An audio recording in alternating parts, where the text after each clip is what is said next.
साकार होगा।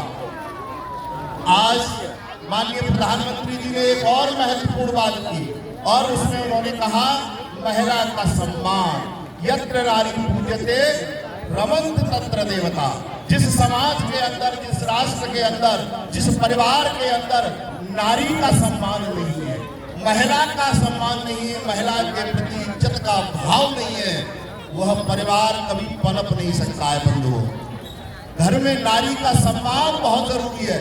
वो 50% आबादी है जो इस देश को जन्म देती है, जो अपने कोख, अपनी पीड़ा को सहकर समाज को जन्म देती है।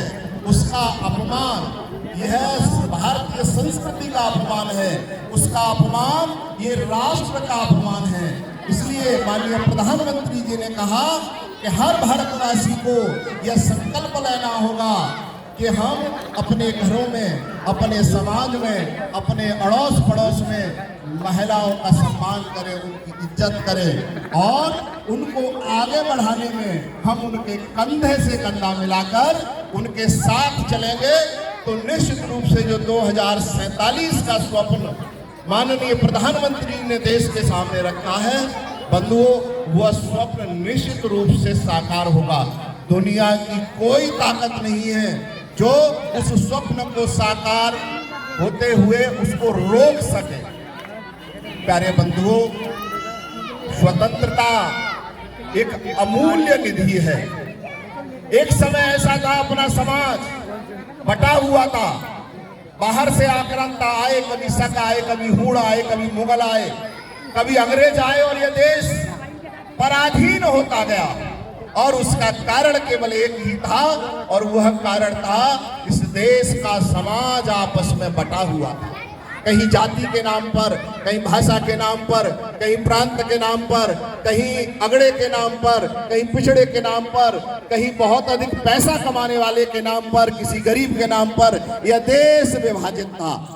जब हम विभाजित होते हैं तो हमारे ऊपर कोई भी कब्जा कर सकता है, कोई भी व्यक्ति आकर हम पर हमला भी कर सकता है। लेकिन जब हम एक हो जाते हैं तो किसी की हिम्मत नहीं है कि 30 करोड़ के देश के सामने कोई आंख उठाकर देख सके, कोई हाथ उठाकर बात कर सके, क्योंकि हम 130 करोड़ लोग एक हैं।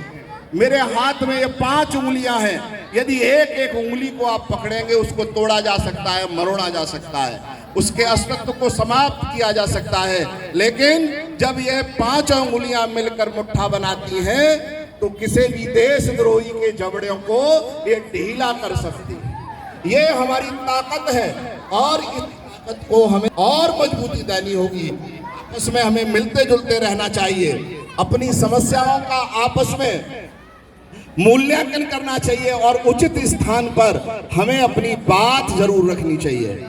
ये जो एक गंदगी वाली बात जो मैंने की, यदि हमारी जो रेजिडेंस वेलफेयर एसोसिएशन है, एक बार वो साप्ताहिक बैठें और अपने क्षेत्र का पूरा मूल्यांकन करें, अपने क्षेत्र में घूमें, गंदगी हमने की है तो क्यों नहीं हम सफाई कर सकते हैं। यदि यह क्षेत्र यदि इस काम में आगे बढ़ेगा तो दूसरे लोगों के लिए भी ये मार्गदर्शन का काम कर सकता है।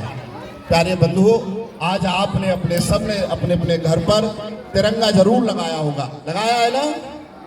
लेकिन तिरंगा लगाना एक अलग विषय है, तिरंगा का सम्मान, उसकी इज्जत, वह भी एक बहुत महत्वपूर्ण विषय है। उस सब का आप ध्यान रख ही रहे होंगे।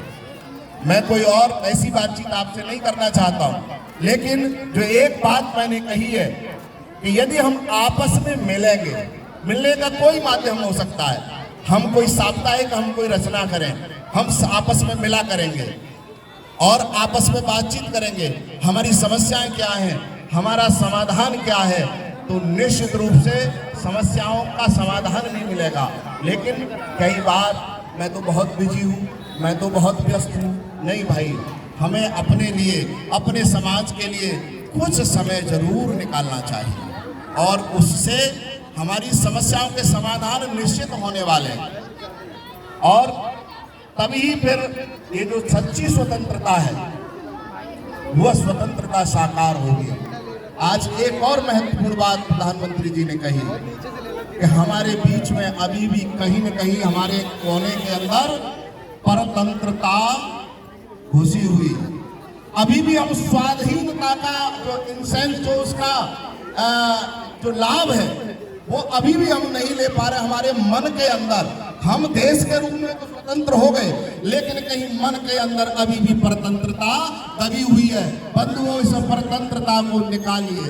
अब भारत की 130 करोड़ जनता, हम सब अब स्वतंत्र हैं।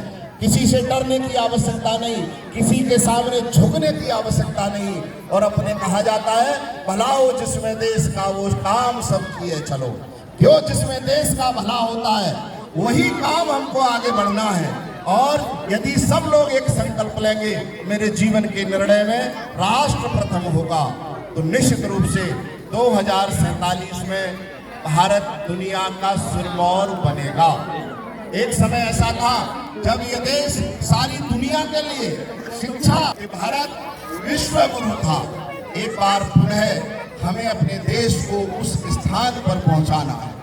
और जब भारत विश्व गुरु होगा तो निश्चित रूप से दुनिया को शांति का संदेश मिलेगा। यदि कहीं से शांति की हवा आती है, कहीं शांति से सुख की कहीं बयार आती है, तो वो भारत ही है। क्योंकि भारत भी एक संदेश दुनिया को देता है, क्या? सर्वे भवन्तु सुखिनः, सर्वे सन्तु निरामया, सर्वे भद्राणि पश्यन्तु मा कश्चित् दुर्भाग्यः। यानी हम ही वो हैं जो सारी दुनिया के अंदर शांति की बात करते हैं। इसलिए भारत का मजबूत होना, दुनिया में मानवता बचेगी। विश्व के अंदर 2 महत्वपूर्ण युद्ध हुए। प्रथम विश्व युद्ध जो 2014 से 1800 के बीच में हुआ, उसमें लाखों की संख्या में लोग कत्लेआम हुए। ईसाई समुदाय ने आपस में वो लड़े और 1914 से 1919 लाखों लोग मारे गए। वो युद्ध ईसाई समाज के द्वारा दूसरे ईसाई समाज के साथ वो युद्ध था। दूसरा विश्व युद्ध 1939 में हुआ और 1945 तक वो युद्ध लड़ा, उसमें भी लाखों लोग मारे गए। उसके बाद आप बहुत सारे कंट्री, मुस्लिम कंट्रीज को भी देखते हैं, एक दूसरे को मारने में वहां